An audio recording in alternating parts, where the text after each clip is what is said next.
بہت گہری ہوتی چلی گئی تھی۔ جس سال اس نے ہارورڈ میں ایڈمیشن لیا تھا، اس سال اس کے مذہب کا معاملہ ایک بار پھر ڈسکس کیا گیا۔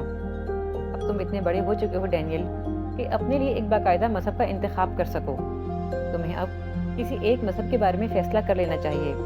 اس شام سبل نے پیٹر کے سامنے اس سے کہا تھا، ہاں میں جانتا ہوں ممی، لیکن میرے لیے ابھی بھی کچھ طے کرنا مشکل ہے۔ میں اسٹڈیز میں اتنا مصروف ہو چکا ہوں کہ اب تو بہت عرصے سے عبادت کے لیے میں آپ میں سے کسی کے ساتھ کہیں نہیں جا سکا۔ ابھی مجھے کچھ وقت دیں تاکہ میں غور کر سکوں کہ مجھے اپنے لیے کس مذہب کا انتخاب کرنا ہے۔ ڈینیل نے کافی پیتے ہوئے کہا، تم اب اس قابل ہو چکے ہو کہ اس بارے میں کوئی فیصلہ کر سکو۔ آخر اور وہ کیوں چاہتے ہو؟ سبل نے اعتراض کیا، میں ابھی بھی کنفیوژن کا شکار ہوں اور کوئی فیصلہ بھی کنفیوژن کی حالت میں نہیں کرنا چاہتا۔ اس نے وضاحت کرتے ہوئے کہا، میں چاہتا ہوں میں تعلیم مکمل کر لوں۔ اگر تعلیم مکمل کرنے کے دوران میں اپنے معاملے میں کسی فیصلے پر پہنچ گیا تو میں آپ کو بتا دوں گا، ورنہ تعلیم مکمل کرنے کے بعد یقیناً اس بارے میں کچھ نہ کچھ ضرور طے کر لوں گا۔ اس نے سبل اور پیٹر کو یقین دلایا تھا۔ یہ معاملہ ایک بار پھر ملتوی ہو گیا۔ ہارورڈ میں MBA کرنے کے دوران اس کے ساتھ کچھ ایشیائی لڑکیاں بھی زیر تعلیم تھیں، جن میں کچھ مسلمان بھی تھیں۔ لاشعوری طور پر اسے ان لڑکیوں میں بہت کشش محسوس ہوئی تھی۔ شاید اس کی وجہ یہ تھی کہ جس ماحول میں اس نے اپنا سارا بچپن گزارا تھا، اس ماحول کے اپنی شخصیت پر اثرات ہونے کی وجہ سے وہ ذہنی طور پر خود کو ان لڑکیوں سے بہت زیادہ قریب محسوس کرتا تھا۔ ہارورڈ میں ہی پہلی بار اس نے باقاعدہ طور پر اپنے لیے ایک پارٹنر کی تلاش شروع کر دی تھی۔ یہی تلاش اسے کیتھی کے پاس لے گئی تھی۔ دونوں کے درمیان بہت جلد اچھی دوستی ہو گئی، پھر یہ دوستی آہستہ آہستہ رومانس میں تبدیل ہونے لگی تھی، جب ایک چھوٹے سے واقعے نے اس کی زندگی میں ہلچل مچا دی تھی۔ وہ ایک رات کیتھی کے ساتھ فلم دیکھنے گیا تھا۔ وہ ٹکٹ ونڈو سے اپنے اور کیتھی کے لیے ٹکٹ لے رہا تھا۔ کیتھی پیچھے ہی کھڑی تھی۔ اسے ٹکٹ لینے میں چند منٹ لگے۔ جب ٹکٹ لینے کے بعد وہ پیچھے مڑا تو اسے کیتھی نظر نہیں آئی۔ وہ متلاشی نظروں سے اسے دیکھنے لگا۔ ٹکٹ لینے کے لیے وہاں موجود قطار سے کچھ فاصلے پر کیتھی ایک شخص کے گلے میں باہیں ڈالے بڑی بے تکلفی سے مصروف گفتگو تھی۔ وہ شخص بھی اس کی کمر کے گرد بازو پھیلائے ہوئے تھا۔ ڈینیل کچھ لمحے اپنی جگہ سے ہل نہ سکا۔ کیتھی کچھ منٹ اس شخص کے ساتھ مصروف گفتگو رہی، پھر ان دونوں نے بڑی بے تکلفی سے ایک دوسرے کو چوما اور کیتھی واپس اس کی طرف آ گئی۔ ڈینیل کو دیکھ کر اس کے ہونٹوں پر ایک مسکراہٹ نمودار ہوئی، مگر ڈینیل سرد نظروں سے اسے دیکھتا رہا۔ وہ اس کے پاس آ گئی۔ یہ شخص کون تھا؟ اس نے چھوٹتے ہی اس سے پوچھا۔ اوہ رچرڈ، یہ میرا بوائے فرینڈ تھا۔ ڈینیل کو اپنا خون گرم ہوتا ہوا محسوس ہوا۔ تم نے مجھے کبھی یہ نہیں بتایا کہ تمہارا کوئی بوائے فرینڈ بھی تھا؟ تم نے کبھی پوچھا ہی نہیں۔ کیتھی نے بڑے اطمینان سے جواب دیا۔ آؤ اندر چلیں، اس نے قدم بڑھاتے ہوئے کہا۔ ڈینیل وہیں کھڑا رہا۔ نہیں، ہم فلم دیکھنے نہیں جائیں گے، ہم باہر چل کر کچھ باتیں کریں گے، سرد آواز میں کہتے ہوئے اس نے باہر کی طرف قدم بڑھا دیے۔ تمہیں ایک دم کیا ہو گیا ہے ڈینیل؟ وہ کچھ حیران ہوتی ہوئی اس کے پیچھے آئی۔ تم نے مجھے اس شخص کے بارے میں کیوں نہیں بتایا؟ اس نے باہر آتے ہی تیز آواز میں اس سے کہا۔ میں نے ضرورت ہی محسوس نہیں کی، اور پھر اس سے کیا فرق پڑتا ہے؟ ویسے بھی اب وہ میرا بوائے فرینڈ نہیں ہے۔ مگر وہ تمہارا بوائے فرینڈ تھا، وہ چلایا۔ چلانے کی ضرورت نہیں ہے۔ کیتھی کا لہجہ یکدم سرد ہو گیا۔ کون میرا بوائے فرینڈ تھا اور کون نہیں، اس سے تمہیں کوئی دلچسپی نہیں ہونی چاہیے، بالکل اسی طرح جس طرح مجھے تمہاری سابقہ گرل فرینڈ سے کوئی دلچسپی نہیں رہی۔ میری کبھی کوئی گرل فرینڈ نہیں رہی۔ کیتھی نے اس کی بات پر ایک طنزیہ قہقہ لگایا۔ واقعی گوتم بدھ بن رہے ہو تم؟ وہ خون کے گھونٹ پی کر رہ گیا۔ میں تمہارے بارے میں بات کر رہا ہوں۔ میرے بہت سے بوائے فرینڈز رہے ہیں، میں تمہیں کس کس کا بتاؤں اور کیوں بتاؤں؟ یہ میرا ذاتی معاملہ ہے، تم اپنے کام سے کام رکھو۔ وہ اسے کچھ لمحے دیکھتا رہا، پھر اس نے ہاتھ میں پکڑے ہوئے دونوں ٹکٹ اس کے منہ پر مارے۔ پھر میرے ساتھ فلم دیکھنے کے بجائے اسی شخص کے ساتھ چلی جاؤ۔ وہ مڑنے لگا تو کیتھی نے ایک جھٹکے سے اس کا بازو اپنی طرف کھینچا۔ تم ایک چھوٹے ذہن کے گھٹیا آدمی ہو، اپنا منہ بند رکھو۔ وہ غرایا۔ میں اپنا منہ بند نہیں رکھوں گی۔ تمہیں ہر بات پہ اعتراض ہے، میرے کپڑوں پر، میری باتوں پر، میرے بوائے فرینڈز پر۔ میں ایسی کسی لڑکی سے شادی نہیں کر سکتا جس کے بوائے فرینڈز ہوں۔ تو پھر تم یہاں کیوں کھڑے ہو؟ جاؤ، میرے بجائے کسی جاہل پردے میں چھپی ہوئی کسی مسلم عورت سے شادی کرو، جو ساری عمر تمہاری انگلی پکڑ کر چلے اور تمہارے علاوہ کسی دوسرے مرد کا منہ دیکھنے کی جرت نہ کرے۔ اس کا لہجہ بے حد زہریلا تھا۔ ڈینیل کو خود پر قابو پانا مشکل ہو رہا تھا۔ وہ ایسا بندہ نہیں تھا جو چھوٹی چھوٹی باتوں پر بھڑک اٹھے۔ مگر اس وقت وہ خود بھی اپنے جذبات کو نہیں سمجھ پا رہا تھا۔ اس نے کیتھی سے کچھ کہنے کے بجائے ایک جھٹکے سے اپنا بازو چھڑایا اور تیزی کے ساتھ پارکنگ کی طرف بڑھ گیا۔ اپنے پیچھے اس نے کیتھی کو چلاتے ہوئے کچھ گالیاں بکتے ہوئے سنا تھا۔ وہ اس پر توجہ دینے کے بجائے کھولتا ہوا اپنی گاڑی کی طرف بڑھ گیا۔ اگلے کئی ہفتے کیتھی کے جملے اس کے ذہن میں گونجتے رہے تھے۔ ایک بار پھر وہ وہیں پہنچ گیا تھا جہاں سے چلا تھا۔ دوبارہ اس نے کسی مغربی لڑکی سے تعلقات بڑھانے کی کوشش نہیں کی، لیکن MBA کے آخری سال میں وہ دانستہ طور پر ایک انڈین لڑکی کی طرف متوجہ ہو گیا تھا۔ وجیدہ اسکالرشپ پر وہاں آئی تھی اور یونیورسٹی کے ایک فنکشن میں ہی ڈینیل سے اس کی ملاقات ہوئی۔ دونوں کو ایک دوسرے میں دلچسپی محسوس ہوئی۔ ڈینیل اب کسی مشرقی لڑکی کے ساتھ شادی کرنا چاہتا تھا اور وجیدہ میں اسے وہ خوبیاں نظر آئی تھیں جو وہ اپنی بیوی میں دیکھنا چاہتا تھا۔ چند ہی ملاقاتوں کے بعد وہ وجیدہ کو سبل سے ملوانے لے آیا تھا اور وجیدہ سبل کو بھی پسند آئی۔ وہ جان چکی تھی کہ ڈینیل کس مقصد کے لیے وجیدہ کو اس سے ملوانے لایا تھا اور اسے اس کے انتخاب پر کوئی اعتراض نہیں تھا۔ وجیدہ اب اکثر اس کے گھر آنے لگی تھی۔ ڈینیل نے اسے ابھی باقاعدہ طور پر پرپوز نہیں کیا تھا، لیکن وجیدہ اپنے لیے اس کی پسندیدگی سے آگاہ تھی۔ جن دنوں وہ اسے پرپوز کرنے کا سوچ رہا تھا، انہی دنوں پھر اسے ایک پریشانی کا سامنا کرنا پڑا۔ یونیورسٹی میں سالانہ کھیلوں کا انعقاد کیا جا رہا تھا اور وجیدہ نے سوئمنگ کے مقابلوں میں حصہ لیا تھا۔ وہ پریکٹس کے لیے یونیورسٹی کے سوئمنگ پول پر جایا کرتی تھی اور یہ بات شروع میں ڈینیل کے علم میں نہیں آئی۔ مقابلے سے تقریباً ایک ہفتہ پہلے وجیدہ نے بڑے فخریہ انداز میں اسے اس بات سے آگاہ کیا تھا اور ڈینیل ایک بار پھر شاکڈ رہ گیا تھا۔ تم یہ کیسے کر سکتی ہو؟ کیا مطلب؟ کیوں نہیں کر سکتی؟ وجیدہ اس کی بات پر حیران ہوئی۔ اتنے لوگوں کے سامنے سوئمنگ کاسٹیوم میں؟ نہیں وجیدہ، مجھے یہ پسند نہیں ہے۔ وہ کچھ برہم ہو گیا تھا کیونکہ اسے وجیدہ سے ایسی کسی حرکت کی توقع نہیں تھی۔ اس میں ناپسند کرنے والی کیا بات ہے؟ یہ ایک کھیل ہے اور میں کھیل میں حصہ لے رہی ہوں، اور پھر میں اس میں حصہ لینے والی واحد لڑکی تو نہیں ہوں۔ میں جانتا ہوں کہ یہ ایک کھیل ہے، لیکن پھر بھی میں یہ کبھی نہیں چاہوں گا کہ تم اتنے لوگوں کے سامنے اس طرح جاؤ۔ ڈینیل، تمہارے ساتھ کیا پرابلم ہے؟ وہ کچھ حیرانی سے ہنسی۔ آخر اس سے کون سی قیامت ٹوٹ پڑے گی؟ وجیدہ، میں پسند نہیں کرتا کہ جس لڑکی سے میں شادی کا خواہش مند ہوں وہ اس طرح کی سرگرمی میں ملوث ہو۔ وہ بے حد سنجیدہ تھا۔ وہ چند لمحے خاموش رہی۔ تم بعض باتوں میں بہت تنگ نظر ہو۔ ہاں ٹھیک ہے، تم ایسا کہہ سکتی ہو، مگر مجھے کوئی شرمندگی نہیں ہے۔ میری اپنی ویلیوز ہیں اور میں انہیں چھوڑ نہیں سکتا۔ تم اپنی ویلیوز مت چھوڑو، مگر انہیں دوسروں پر ٹھونسنے کی کوشش بھی مت کرو۔ 20ویں صدی میں تم عورت کے بارے میں اتنے قدامت پرستانہ نظریات رکھتے ہو کہ مجھے خوف آنے لگتا ہے۔ بعض دفعہ تو تم مجھے ایک مسلم مرد کی طرح کٹر اور تنگ نظر لگتے ہو۔ ڈینیل نے سر اٹھا کر اسے دیکھا۔ اس کی برہمی میں کچھ اور اضافہ ہو گیا تھا۔ تمہیں مجھ پر تبصرے کرنے کی ضرورت نہیں ہے۔ میں تم سے صرف یہ کہنا چاہتا ہوں کہ مجھے تمہارا سوئمنگ کے کسی مقابلے میں حصہ لینا پسند نہیں ہے، اس لیے تم حصہ مت لو، اور اگر میں ایسا نہ کروں تو تب پھر میں دوبارہ تم سے کبھی ملنا نہیں چاہوں گا۔ وجیدہ ایک دم اشتعال میں آ گئی تھی۔ تمہیں پتا ہے ڈینیل، تمہارا مسئلہ کیا ہے؟ تمہارا مسئلہ یہ ہے کہ تم ایب نارمل ہو۔ تمہاری سوچ 20ویں صدی میں بھی 12ویں صدی کے مرد کی طرح ہے۔ مجھے حیرانی ہو رہی ہے کہ تم امریکہ میں کیا کر رہے ہو۔ تمہیں تو ان ممالک میں سے کسی ملک کے گھٹن زدہ ماحول میں ہونا چاہیے تھا جہاں تم نے اپنا بچپن گزارا ہے۔ تمہارے ذہن پر اپنی ماں اور ان ممالک کے کلچر کی اتنی گہری چھاپ ہے کہ تم ساری عمر اپنی بیوی کے لیے عذاب بنے رہو گے۔ تمہیں جیسی عورت کی تلاش ہے وہ تمہیں کبھی نہیں مل سکتی۔ آج کی عورت اپنی زندگی کے ہر پہلو میں اتنی مداخلت برداشت نہیں کر سکتی جتنی تم چاہتے ہو۔ اپنی ویلیوز کے اس پٹارے کے ساتھ تم اپنے لیے بھی مسائل کھڑے کر رہے ہو اور دوسروں کے لیے بھی۔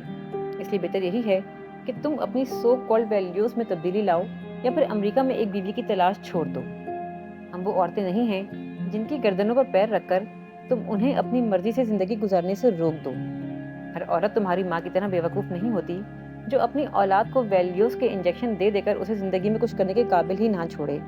جو شخص ایک عورت کو اتنی آزادی نہیں دے سکتا کہ وہ اپنی مرضی کا لباس پہن سکے، وہ اسے گھر کے اندر رکھ کر کون سی زندگی دے دے گا؟ مجبوری اور بے بسی کی؟ تمہیں مجھ سے یہ کہنے کی ضرورت نہیں ہے کہ تم مجھ سے دوبارہ نہیں ملو گے۔ میں خود تم سے دوبارہ ملنا نہیں چاہوں گی۔ وہ اسے وہیں چھوڑ کر غصے کی حالت میں اٹھ کر چلی گئی۔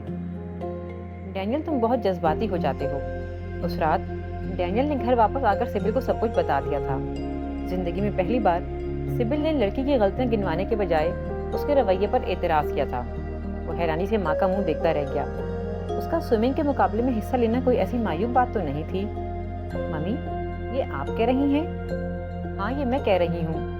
تو کم از کم دوسری لڑکیوں سے بہتر ہے، اس کے بوائے فرینڈس نہیں ہیں، کچھ مشرقی روایات کا احترام بھی کرتی ہے۔ مگر اگر تم چاہو کہ یہاں اس معاشرے میں تمہیں ایسی کوئی لڑکی مل جائے جو بالکل ہی خامیوں سے پاک ہو تو یہ ممکن نہیں ہے۔ تمہیں تھوڑا بہت سمجھوتا تو کرنا پڑے گا نا، سبل نے اسے سمجھاتے ہوئے کہا تھا۔ میں سمجھوتا نہیں کر سکتا، کم از کم اس معاملے میں تو بالکل بھی نہیں۔ میرا دماغ جس چیز کو قبول نہیں کرتا میں اس چیز کے ساتھ سمجھوتا کیسے کر سکتا ہوں؟ تم اس معاملے میں بہت زیادہ انتہا پسند ہو گئے ہو۔ ممی، آپ جانتی ہیں میں غلط نہیں ہوں۔ جس طرح آپ نے میری پرورش کی ہے، جن ویلیوز کے ساتھ مجھے پروان چڑھایا ہے، وہ اب اگر میں چاہوں بھی تو اپنے ذہن سے جھٹک نہیں سکتا۔ جس طرح کی لڑکی تم اس مغربی معاشرے میں رہ کر بیوی کے طور پر پانا چاہتے ہو، وہ بھی تمہیں نہیں مل سکتی، سبل نے صاف گوئی سے کہا۔ تو ٹھیک ہے، کسی ایسی لڑکی کے ساتھ زندگی گزارنے کے بجائے جس کا عمل میری ویلیوز سے میچ نہ کرتا ہو، میں تنہا زندگی گزارنا پسند کروں گا۔ سبل حیرانی سے اس کا منہ دیکھتی رہ گئی۔ ڈینیل، تمہارا دماغ ٹھیک ہے؟ ہاں، بالکل ٹھیک ہے۔ میں اب یہ میچ میکنگ کرتے کرتے تنگ آ گیا ہوں۔ لڑکیاں ٹھیک کہتی ہیں کہ میں بہت قدامت پرست اور متعصب ہوں، مگر میں ان دونوں چیزوں کے بارے میں کچھ نہیں کر سکتا۔ میں ساری عمر ایسا ہی رہوں گا۔ میں کسی ایسی عورت کو اپنی زندگی میں لانے کے لیے تیار نہیں ہوں جس کا جسم ایک پبلک پراپرٹی بن چکا ہو، جس کے بوائے فرینڈس ہوں، جو سوئمنگ کاسٹیوم پہن کر لوگوں سے داد وصول کرے، جو میرے سامنے کسی دوسرے مرد کے ساتھ بے تکلفی کے مظاہرے کرے۔ اب اس بات کے لیے کوئی مجھے قدامت پرست کہے یا متعصب یا تنگ نظر، مجھے پرواہ نہیں ہے۔ کسی ایسی عورت کو گھر میں رکھ کر کڑنے سے بہتر ہے کہ بندہ آزاد رہے۔ اتنی انتہا پسندی انسان کو کہیں نہیں لے جاتی۔ میں انتہا پسند نہیں ہوں ممی۔ کیا دنیا میں ایسی عورتیں نہیں پائی جاتی؟ آپ بھی تو ہیں۔ مجھے آپ جیسی عورت کی تلاش ہے۔ آپ بھی تو مغربی ہیں، ماڈرن ہیں، پڑھی لکھی ہیں، مگر پھر بھی آپ کے پاس وہ ویلیوز ہیں جو ایک عورت کو عورت بناتی ہیں۔ پھر ہم لوگ مسلم ممالک میں رہے ہیں، وہاں بھی تو عورتیں ہیں۔ ساری عورتیں نہ صحیح، مگر اکثریت تو انہی ویلیوز کی مالک ہے جن کی میں بات کر رہا ہوں۔ پھر آپ کو یہ کیوں لگ رہا ہے کہ میں کسی ایسی چیز کا مطالبہ کر رہا ہوں جو دنیا میں ہے ہی نہیں؟ وہ پہلی بار ماں سے بحث کر رہا تھا۔ ڈینیل، میری بات اور تھی۔ میرے ماں باپ کیتھولک تھے، آزاد خیال نہیں تھے۔ خاص ماحول میں میری پرورش ہوئی، اس لیے مجھے کبھی بھی عورت کی اتنی آزادی اور بے باکی پسند نہیں آئی۔ خوش قسمتی سے تمہارے والد سے شادی ہوئی اور وہ بھی انہی خیالات کے مالک تھے، اس لیے میرے لیے کوئی مسئلہ نہیں ہوا۔ لیکن اگر پیٹر بہت زیادہ آزاد خیال ہوتے تو پھر مجھے بھی ویسا ہی ہونا پڑتا۔ پھر زندگی زیادہ تر وہاں گزری جہاں بہت زیادہ بے باکی لوگوں کی نظر میں خامی ہوتی ہے، خوبی نہیں۔ اس لیے تم میری مثال نہ دو۔ جہاں تک مسلم عورتوں کا تعلق ہے تو وہ اور ماحول سے تعلق رکھتی ہیں، ان پر بہت سی پابندیاں ہوتی ہیں، کچھ معاشرتی، کچھ خاندانی اور کچھ مذہبی۔ وہ چاہتے ہوئے بھی بہت کچھ نہیں کر پاتی، یا یہ سمجھ لو کہ ان کی روایات انہیں اجازت نہیں دیتی۔ ہمارے اور ان کے مذہب اور کلچر میں بہت فرق ہوتا ہے، اس لیے تم ان کی مثال بھی مت دو۔ تم اس معاشرے کی بات کرو جہاں تم رہ رہے ہو، جہاں کی عورت سے تمہیں شادی کرنی ہے۔ سبل نے اسے سمجھانے کی کوشش کی تھی۔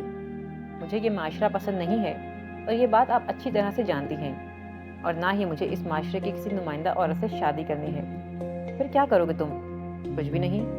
جس طرح زندگی گزار رہا ہوں گزارتا رہوں گا، شادی کے بغیر۔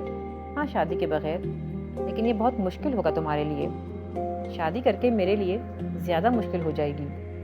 سبل نے پہلی بار اسے اس طرح ضد کرتے ہوئے دیکھا تھا اور وہ اپنی ضد پر قائم رہا تھا۔ سبل اور پیٹر کی کوششوں کے باوجود اس نے وجیدہ سے تعلقات بحال کیے تھے، نہ ہی کسی اور لڑکی سے روابط بڑھانے کی کوشش کی تھی۔ MBA کرنے کے بعد اسے ایک ملٹی نیشنل کمپنی میں جاب مل گئی تھی اور وہ لندن چلا گیا۔ 1 سال لندن رہنے کے بعد اس کی پوسٹنگ پاکستان میں ہوئی تھی اور وہ بخوشی یہاں آ گیا۔ نوعمری کے زمانے میں وہ ماں باپ کے ساتھ ہندوستان میں رہ چکا تھا اور اس زمانے میں وہ پاکستان کے بارے میں بھی تھوڑی بہت واقفیت رکھنے لگا تھا۔ پھر امریکہ میں دوران تعلیم بھی اس کے کچھ کلاس فیلوز پاکستان سے تعلق رکھتے تھے، اس لیے اسے پاکستان کے بارے میں کافی معلومات تھیں اور وہ ذہنی طور پر کسی کشمکش کا شکار نہیں تھا۔ پاکستان آ کر اس کی زندگی کے ایک نئے دور کا آغاز ہوا تھا۔ کچھ عرصہ اسے نئی جگہ آ کر ایڈجسٹمنٹ کے مسائل پیش آئے، مگر 1 سال کے اندر وہ مکمل طور پر ایڈجسٹ ہو گیا تھا۔ نہ صرف وہ وہاں ایڈجسٹ ہو گیا تھا بلکہ وہاں کی زندگی کو انجوائے بھی کرنے لگا تھا۔ 2 سال اس نے کمپنی کے کراچی کے آفس میں کام کیا، پھر وہاں سے وہ لاہور آ گیا۔ ایک بار پھر وہ نئے سرے سے اردو زبان پر دسترس حاصل کرنے لگا تھا، جہاں آ کر اس کا حلقہ احباب محدود ہی رہا تھا۔ لاہور آفس میں اپنے ساتھ کام کرنے والی ایک جرمن لڑکی سے اس کی تھوڑی بہت دوستی تھی، اور اکثر ویکنڈ پہ وہ اس کے ساتھ سیر و تفریح کے لیے چلا جاتا تھا۔ چھٹیوں میں وہ واپس امریکہ چلا جاتا اور اپنے ماں باپ کے ساتھ وقت گزارتا۔ پیٹر کو معدے کا کینسر ہو گیا تھا اور 1 سال تک وہ شدید بیمار رہا۔ اس بیماری کے دوران ہی اس نے اپنی جاب سے ریٹائرمنٹ لے لی تھی۔ کچھ عرصے تک سبل اور وہ امریکہ میں ہی رہے، لیکن پھر پیٹر واپس جرمنی چلا گیا کیونکہ وہ وہاں اپنی فیملی کے پاس رہنا چاہتا تھا۔ ان دونوں کے بے حد اصرار کے باوجود ڈینیل شادی سے ہمیشہ کتراتا ہی رہا تھا۔ وہ ہر بار انہیں کوئی نہ کوئی عذر کر کے ٹالتا رہتا، اور یہ سلسلہ اسی طرح چلتا رہا یہاں تک کہ اسے پاکستان میں رہتے ہوئے 8 سال ہو گئے۔ زندگی کی ایک سیٹ روٹین تھی۔ وہ شام تک آفس میں ہوتا، اس کے بعد کہیں نہ کہیں گھومنے نکل جاتا، کبھی کسی پارٹی یا ڈنر پر چلا جاتا اور کبھی فلم دیکھنے کے لیے۔ رات 10-11 بجے وہ گھر آتا، خبریں سنتا، کوئی کتاب پڑھتا اور پھر سو جاتا۔ اس کے لیے زندگی جیسے بالکل مکمل تھی، جس میں نہ کسی چیز کی کمی تھی اور نہ ہی کسی چیز کی ضرورت۔ مگر بعض دفعہ زندگی میں کوئی تبدیلی آنی ہوتی ہے، کوئی ایسی تبدیلی جو انسان کی پوری زندگی کا رخ بدل دیتی ہے، اور ایک ایسی تبدیلی اس کی زندگی میں بھی آنے والی تھی۔ وہ ہر روز لنچ آفس میں کرنے کے بجائے ایک قریبی فاسٹ فوڈ آؤٹ لیٹ پر چلا جاتا تھا۔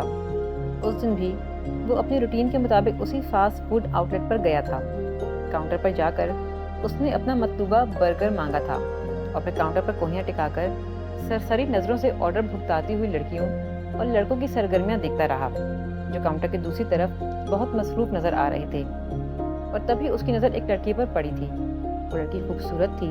وہ مسکراتے ہوئے کاؤنٹر پر کھڑے ایک دوسرے جوڑے کا آرڈر نوٹ کر رہی تھی، اور پھر وہ کاؤنٹر کے پیچھے موجود دروازے میں غائب ہو گئی تھی۔ ڈینیل کی نظریں اس دروازے پر جمی رہیں۔ وہ لاشعوری طور پر جیسے اس لڑکی کا منتظر تھا۔ وہ چند منٹوں کے بعد دوبارہ نمودار ہوئی۔ وہ ایک بار پھر اس کے چہرے کو دیکھنے لگا تھا۔ وہ کاؤنٹر کے پار کھڑے کسی دوسرے آدمی سے کچھ کہہ رہی تھی۔ ڈینیل کوشش کے باوجود اس کے چہرے سے اپنی نظریں نہیں ہٹا پا رہا تھا۔ اس کا دل بے اختیار چاہا کہ اس کا آرڈر وہ سرو کرے، اور شاید وہ قبولیت کی گھڑی تھی، کیونکہ وہ لڑکی دوبارہ غائب ہو گئی تھی، اور اس بار جب وہ واپس آئی تو سیدھا ڈینیل کی طرف ہی آئی تھی۔ ڈینیل کا دل بے اختیار دھڑکا تھا۔ ہاتھوں میں پکڑی ہوئی ٹرے لا کر اس نے ڈینیل کے سامنے کاؤنٹر پر رکھ دی اور مسکرائی۔ ڈینیل نے کچھ کہے بغیر ٹرے اٹھا لی تھی۔